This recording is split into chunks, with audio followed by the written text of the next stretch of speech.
Thanks to its unique development history, Griftlands boasts some of the most distinctive aspects that set it apart not only from other card games, but also from most roguelikes. Despite its shift from its initially planned RPG structure, the game still retains RPG elements seamlessly integrated into the card-based gameplay. The main one is a substantial storyline. Not just some world-building fragments hidden behind enemy and item descriptions, but a cohesive narrative complete with fully developed locations, characters, and even choices. This narrative element isn't just an add-on, it's a pivotal feature around which the entire gameplay revolves, well, like an RPG. And it really works. Having a plot fundamentally changes the game's structure. Griftlands isn't built as a simple sequence of randomly generated battles culminating in a boss fight. Instead, it presents a coherent narrative that spans the entirety of the game. This narrative evolves based on your choices and relationships with the in-game characters. And yes, you actually form relationship with people. In this world, characters have names, plans, allegiances, and history. They are fully realized individuals. Your actions hold weight, affecting these characters. You can develop friendships that provide bonuses, gifts, and assistance in battles. Conversely, you can make enemies who will attempt to sabotage you any chance they get. Actions have lasting consequences, and this dynamic adds a layer of depth and excitement to the gaming experience, which is awesome. Now you're probably wondering how all these RPG and plot elements exactly integrate into the card-based game. The key feature here is a world map. By visiting locations on the map, you encounter characters and through interactions with them, make choices that can significantly impact the story and shape the trajectory of your run. For instance, opting to accept a job from a local military force will close off the storyline involving the bandit faction, leading to a complete shift in the rest of your run. Aiding a weapons trader could mean that an artifact trader won't open their shop in this timeline. Even seemingly minor choices, such as not threatening someone, can determine whether they come to your aid when faced with a surprise monster.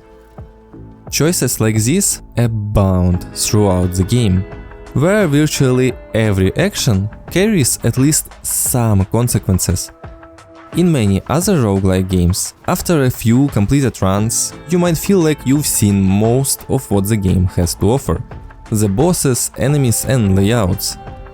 In games like this, the primary variable that changes from run to run are mostly just items and artifacts that you come across. But in Griftlands, the incorporation of these RPG elements introduces a multitude of additional changes from one run to the next that are a lot more substantial than just having a few distinct cards. But that's just broad statements. What about the details? What about the world of Griftlands? How well crafted is it? Well, it is great. The world is meticulously crafted and developed, with everything having a distinct meaning, purpose, and history. Each faction stands out with its uniqueness and intrigue. Characters are well developed with clear motivations for their actions and tangible goals they aim to achieve. Of course, it is in terms of a card game.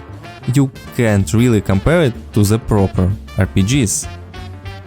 By the way, your own character is no exception. The individual story for playable characters are particularly well crafted, exceeding expectations for a card building game. Right now though, I won't go into more detail about the story, due to the sheer depth and expansiveness of the narrative, which gets multiplied by the fact that there are 3 playable heroes, each with their own unique story featuring distinct characters, goals and complexities. And I genuinely mean it. When I initially played the game and completed my first few runs with Sal, the original character, I thought I had a solid grasp of the game's structure. There's this big, bustling city, teeming with people, places and events, and each of the playable characters would likely have their own story within this city. I expected the common plot device of experiencing the same events and characters from different perspectives. Imagine my shock when I embarked on a run as Rook, the second character, and it was nothing like what I just described. Everything was new and entirely unique.